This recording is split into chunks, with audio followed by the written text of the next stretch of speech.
जय श्री कृष्णा। राधे राधे। आप सब कैसे हो? आप अपने YouTube चैनल मारी डाणी मारो संसार में के ब्लॉग में आप सभी का हार्दिक स्वागत और अभिनंदन करते हैं। दोस्तों, क्या है कि ये ब्लॉग हमने नया नया शुरू किया है, तो शायद इसमें बहुत सारी गलतियां भी होगी, और अगर ये ब्लॉग पसंद आएगा तो हम कोशिश करेंगे इसको धीरे धीरे सुधार लाने में भी कोशिश करेंगे। और थोड़ा जो काम नए थोड़ा शुरुआत करते हैं तो धीरे धीरे हर काम की शुरुआत अच्छी होती है। मेरे को लग रहा है इसमें काफ़ी गलतियां भी हो जाएगी, तो माफ़ करना। इसमें हम भगवान की पूजा पाठ से ही ब्लॉग स्टार्ट करते हैं, और भगवान जी के ऊपर भरोसा है कि कृष्ण भगवान जो चाहेंगे तो कभी अपने भक्त को निराश नहीं करेंगे। तो काफ़ी मेरी बहनें यूट्यूब चैनल बनाती है, तो मैंने भी सोचा क्यों नहीं हम भी एक यूट्यूब चैनल बना लेते हैं, और यूट्यूब चैनल के माध्यम से हमारा घर का काम भी हो जाएगा। और मुझे थोड़ा घर के साफ सफाई में ज़्यादा इंटरेस्ट है, घर में रह के और बच्चों की देखभाल करके तो ऐसा कुछ काम करने में इंटरेस्ट है। और सुबह का फिर हमने भगवान का नाम लेके झाड़ू हो गया, और झाड़ू के बाद में सब्जी बना रहे हैं।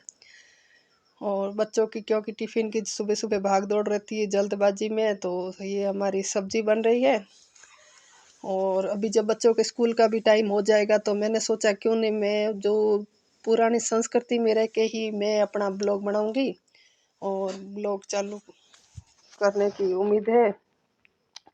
तो दोस्तों, सब्जी बन के शायद अब थोड़ी देर में रेडी हो जाएगी। सब्जी बन रही है, और सब्जी बना के फिर आटा लगाएंगे। उधर बच्चे भी रेडी हो रहे हैं स्कूल के लिए। कुछ बच्चे छोटे हैं तो उनको खाना बनाने के बाद में तैयार करना पड़ेगा, तो मैंने सोचा क्यों नहीं पहले हम सब्जी बना लेते हैं। और सब्जी के साथ जब जितने देर में सब्जी बनेगी तो उतनी देर में फिर पास में आटा भी लगाएंगे। और जो थोड़े बच्चों को भी देखना पड़ेगा, बच्चों को भी देखते हैं। सुबह सुबह पता है कि ढाणियों में काम होता ही कितना है, क्योंकि ढाणी में हम पशुपालन भी करते हैं साथ साथ में, और घर में फैसिलिटी कम ही मिलती है, और पशुपालन का भी काम साथ में होता है। और होने के बाद में सब्जी रेडी हो गई है, और उसके बाद में हमने सोचा भी अब खाना बना लेते हैं। जितने में बच्चे भी रेडी हो जाएंगे, खाना बनाएंगे। खाना बनाने के बाद में बच्चों का टिफ़िन भी तैयार करना पड़ेगा, क्योंकि बच्चे तो आपको पता है सुबह जल्दी जाते हैं तो थोड़ा लेट ही आते हैं। तो ढाणियों में स्कूलें भी बहुत दूर दूर होती है, तो गांव में तो ऐसे ऐसे कोई गांव में जो बच्चे जाते हैं और वो घरों के पास ही होते हैं, तो वापस लंच में वापस भी आते हैं। तो हमारे को बच्चों का टिफ़िन रेडी करके बच्चों के साथ ही करना पड़ता है। रोटी हम तो ज़्यादातर क्या है दोस्तों चूल्हे पे बनाते हैं, पर कभी सुबह जल्दी भाग दौड़ बहुत ज़्यादा रहती है तो बच्चों को भी तैयार करने में थोड़ी लेट हो जाता है।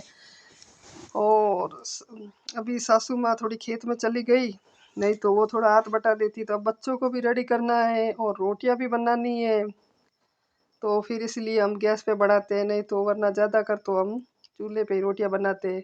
और आपको पता है चूल्हे की रोटी तो बहुत ही स्वाद होती है, पर कोई बात नहीं, कभी गैस का भी मजबूरी होती है तो गैस पे भी बना लेते हैं, और सुविधा के अनुसार चूल्हे पे होता है चूल्हे भी बना लेते हैं। ऐसी तो कोई दिक्कत वाली बात है नहीं। तो रोटियां हमारी वजह से रोज बना के और एक साथ ही रख देंगे, क्योंकि हमारे ये तो सिस्टम है नहीं कि हम दोपहर को भी बनाते। उसके बाद में साफ जल मटकियाँ भर के, और झाड़ू तो सुबह लग गया था, अब आंगन वांगन धो के और पोछे वोछे लगा के। और अब गाय आ गई तो उनको भी पानी पिलाएंगे। गायों को चारा वारा तो सुबह ही डाल दिया था, अगले ब्लॉक में आपको बताएंगे। चारा तो सुबह जल्दी डाल देते हैं, पर ये क्या नया नया ब्लॉक है ना, तो इसीलिए तो फिर हम गौ माता के पानी पिलाने के बाद भी आप फिर मिलेंगे अगले ब्लॉग में। जय हिंद।